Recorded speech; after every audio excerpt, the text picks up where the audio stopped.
Hi everyone, welcome back to Coffee Books and Rain, where I am still working on my oat milk latte, and I am just trying to stay a little cozy today as I hang out with my pups on this rainy Saturday. And honestly, I had a whole bunch of makeup on, but it was not normal makeup. It looked like a maybe zombie Valkyrie. It really wasn't what I was going for, but I'm going to try again maybe tomorrow with a different look, and we'll see how that goes. Been working on my Ren Fair kind of outfit and got that done. Got my cloak done. I had to order one more piece that I realized I felt like I was missing, so that should be here probably on Tuesday. But we are talking about books today, and the book we are talking about is The Secret Detective Agency by Helena Dixon, and this is number 1 of The Secret Detective Agency. Now, I will go ahead and say that this book, like many others, I am a fan of murder mysteries, cozy murder mysteries, honestly suspense thrillers. So you will often find me picking up these types of books whenever I need a palate cleanser, and or when I've read something kind of heavy and I need something that is going to help with that book hangover feeling. And a book hangover feeling for me is when a book really lingers in my mind. And I just recently read one that kind of had a lot of childhood trauma in it. So this one helped me to be able to kind of get out of that headspace and move on fairly quickly into a new topic, into something what I would call, I don't want to, and I hate to call a murder mystery lighthearted, but because it's fiction and because these characters never truly existed, it is, in my personal thoughts, a more lighthearted, less probable book. But let's dive into the summary first before we say how unlikely or likely this book is, because it's very possible that during 1941 we could have had these sort of situations happening. I don't know. But let's dive in and go from there. Now, it is kind of a lengthier sort of summary, so I may not read that whole thing, but we'll see what we can do. Meet Miss Jane Treen, the coffee-drinking cat lover dressed head to toe in tweed, who just so happens to be a secret super sleuth. London, 1941, Miss Jane Treen is at her desk, strong black coffee in hand and a fluffy ginger cat by her side, when the top secret government work is interrupted by an urgent call to Devon. A woman has been found dead in a lake in a place where she shouldn't have been. Jean needs to gather the clues and find the killer before someone else from the agency gets hurt. Shy and handsome codebreaker Arthur Salento is bewildered by the arrival of the efficient Miss Treen and her cat, Marmaduke.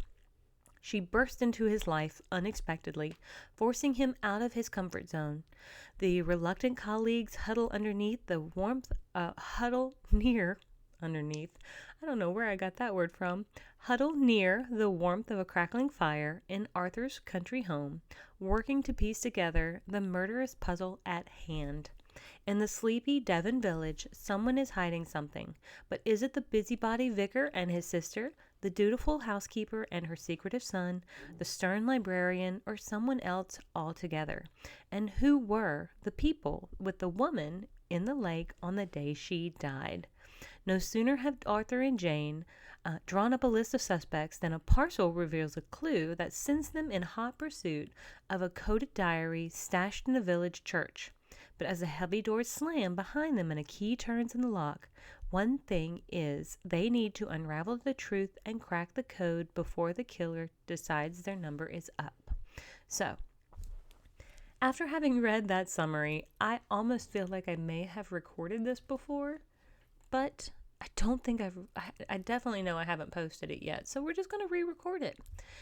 And if you get this one that has the re-recorded part, oh well, so be it. But I had just a moment of deja vu while I was reading that. And again, I don't frequently read these summaries before I come on here. So I don't feel like I have read that out loud to anyone else on purpose other than you guys.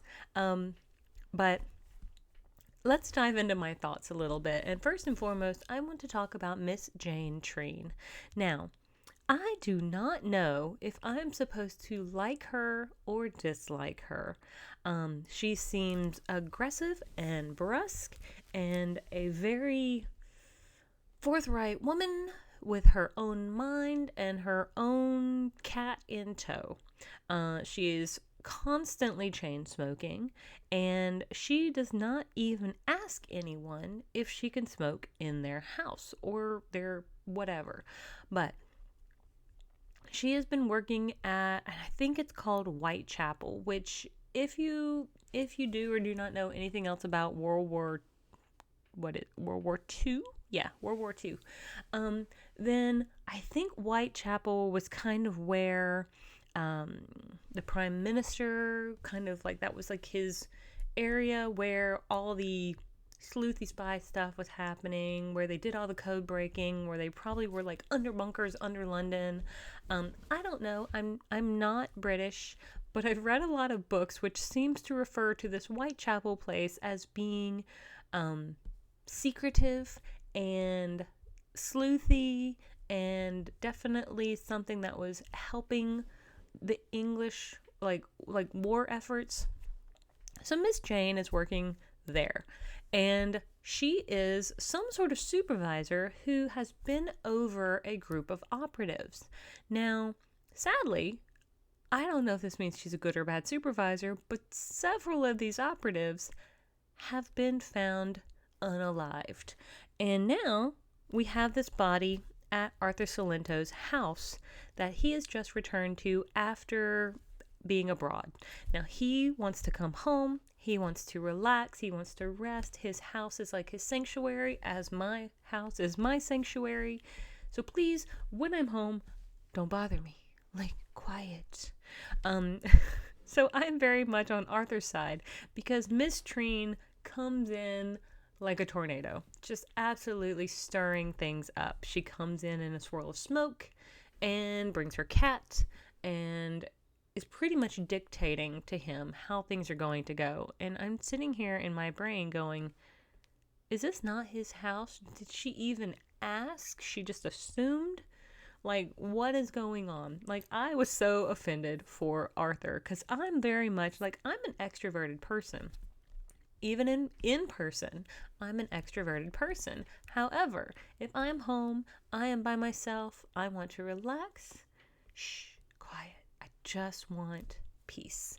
And that is why my house is my sanctuary. So when she comes in, that would be like if someone came into my apartment or if I had a house and they did that, I'd be like, no, you have to go.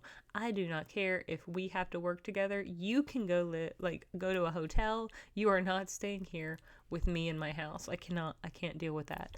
But then she's like dictating various things. So anyway, they make it work. And part of it says that if you're, it's a totally gripping, cozy novel, perfect for fans of Agatha Christie.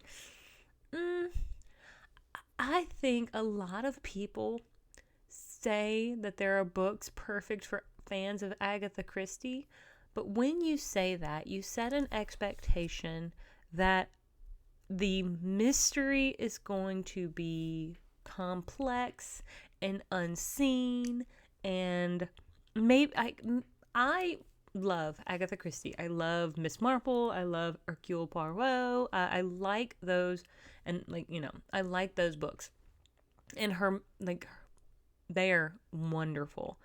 I love the intrigue and the way it grips you and how you are almost left guessing until the end of each of them.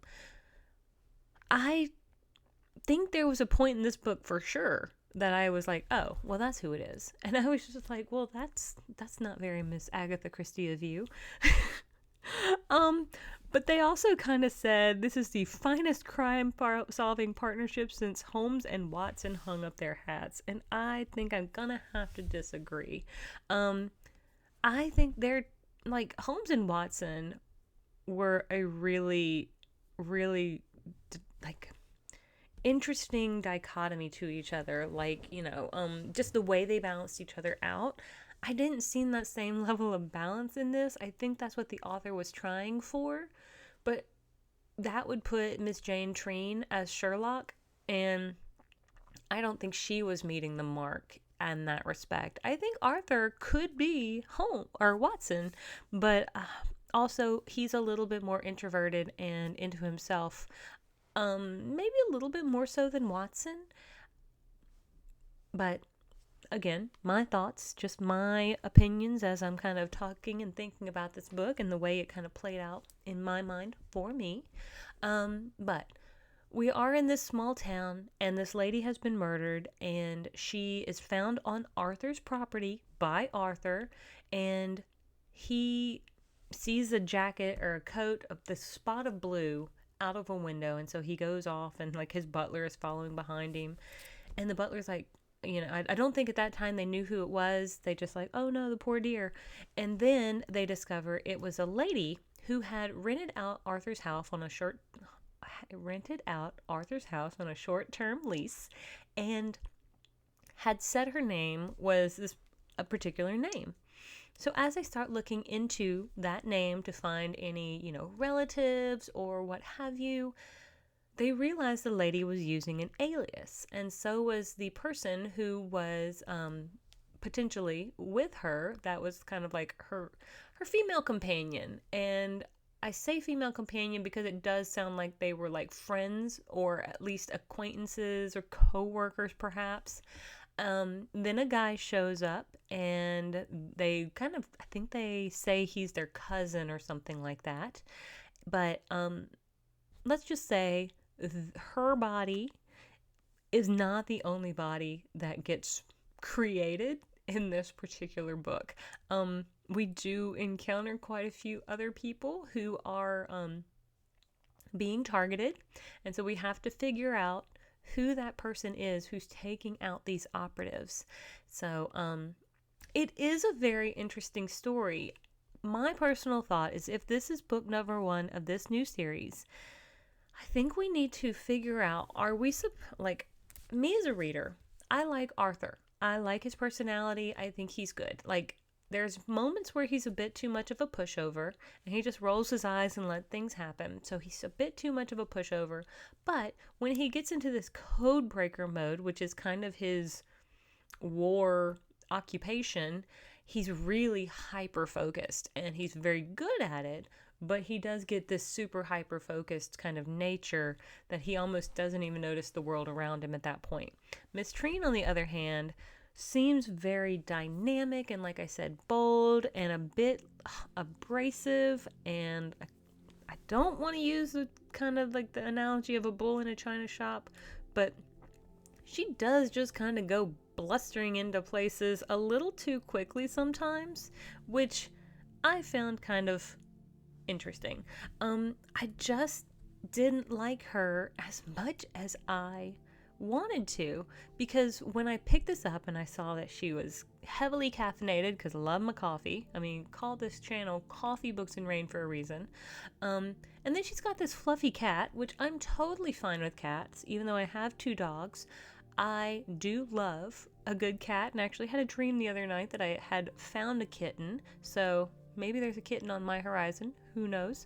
But she, I don't know. She feels aggressive, and I don't know. I felt like the mystery was really slow at the beginning, and then we snowballed towards the end. They were also running here and there and everywhere, constantly grabbing the train, one place or the other, and I was just like, what is going on? Like, this mystery does not stay centrally located to this small town in Devon or what have you. It definitely travels quite a few places in the greater Britain area.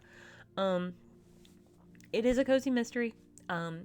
It's got some splashes of historical referencing, but it's definitely historical fiction. And the twist is pretty good, but like I did reference, I kind of saw it coming when they said something about 2/3 of the way through. Somebody said something and I was like, haha, okay, I figured it out. And then I hated being right, but I kind of knew I was right from that point. So there you go. That's my thoughts. I would like to read the second book in this series when it comes out because I would love to see where the author takes the characters. Now, I don't even know if I said when this book releases, so hang on, let's just back up just a touch. This book releases on March 27th of 2025. It is approximately 324 pages in the Kindle edition, and I want to say that I had the audiobook, so I got to listen to it. It was somewhere around 11 hours, but again, I do listen to it a little sped up, so didn't take that long either. But I recommend it. If you're feeling like a cozy mystery with a little bit of World War II-esque referencing, you may enjoy it. But just suspend a little belief of the world around you and just let it happen, I guess I could say. But anyway, thank you so much for tuning in. I hope you will like and subscribe if you haven't already. And thank you so much for joining me on this journey. I will see you guys on the next page. Have a great one.